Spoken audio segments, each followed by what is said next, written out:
Okay, Assalamualaikum warahmatullahi wabarakatuh. Let me introduce myself first. My name is Nashwa Abdul Zain, and I'm from English Education Department, and my student number is 241101060036.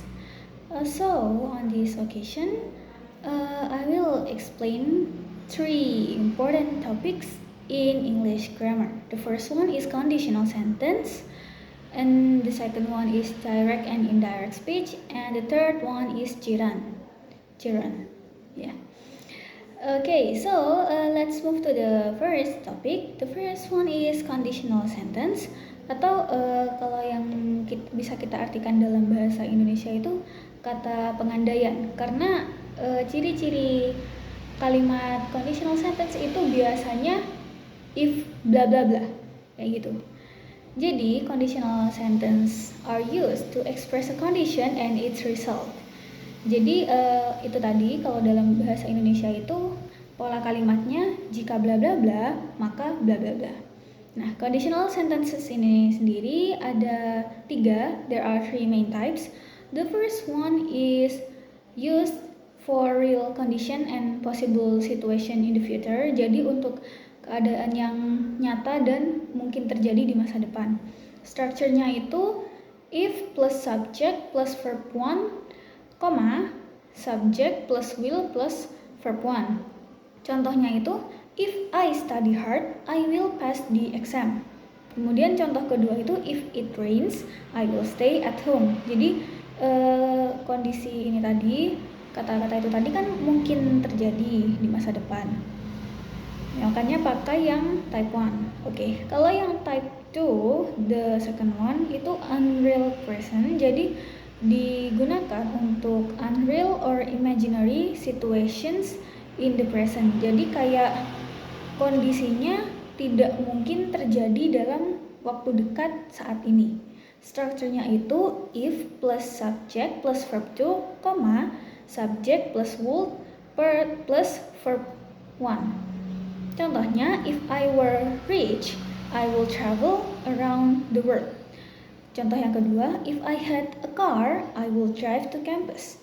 Nah, kenapa tadi kata-kata tersebut pakai type 2? Karena contoh yang pertama tadi, if I were rich, I will travel around the world.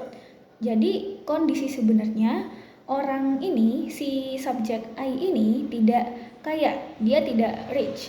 Makanya dia pakai type 2. Sama untuk contoh yang kedua juga. Jadi kondisi I sebenarnya ini tidak punya mobil. Makanya kalimatnya if I had a car, I will drive to campus. Jadi type 2 ini digunakan untuk kondisi yang sebenarnya tidak nyata.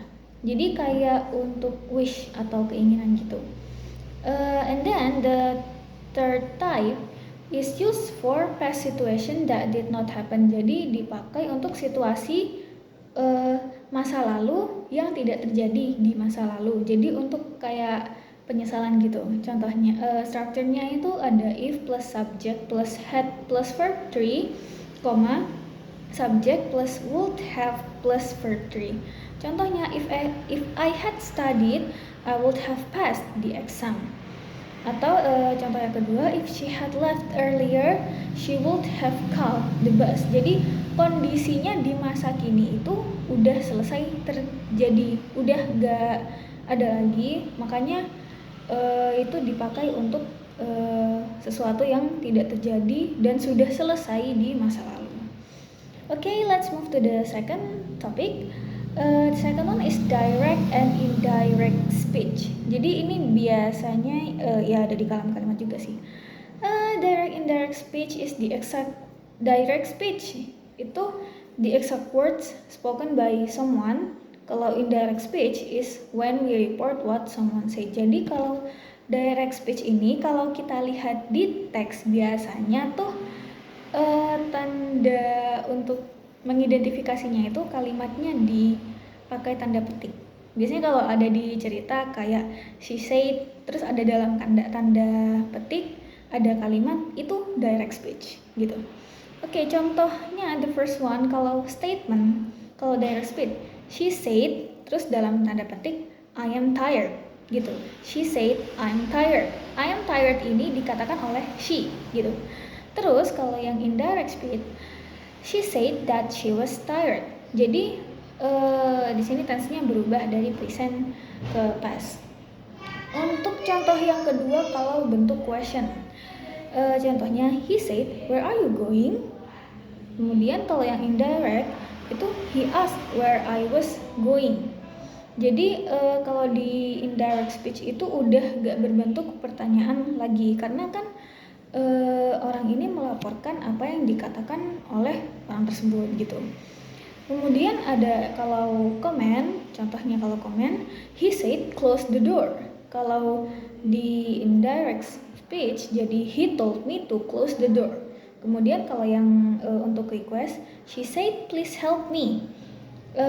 Terus kalau berubah jadi indirect speech, jadi she asked me to help her. Jadi di sini polanya jadi yang indirect speech itu pakai to plus verb gitu. Okay, and then the last topic is gerund. Gerund is a verb that ends in ing and functions as a noun. Jadi gerund ini itu verb kata kerja yang diakhiri ing dan berfungsinya sebagai noun, kata benda.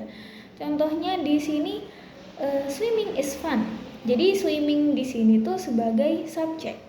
Kemudian ada I enjoy reading books. Jadi reading di sini berfungsi sebagai objek. Dan gerund ini tuh sering digunakan setelah kata kerja tertentu seperti enjoy jadi enjoying, avoid jadi avoiding, and finish jadi finishing. Okay, so that's all about the about 3 important topics in English grammar.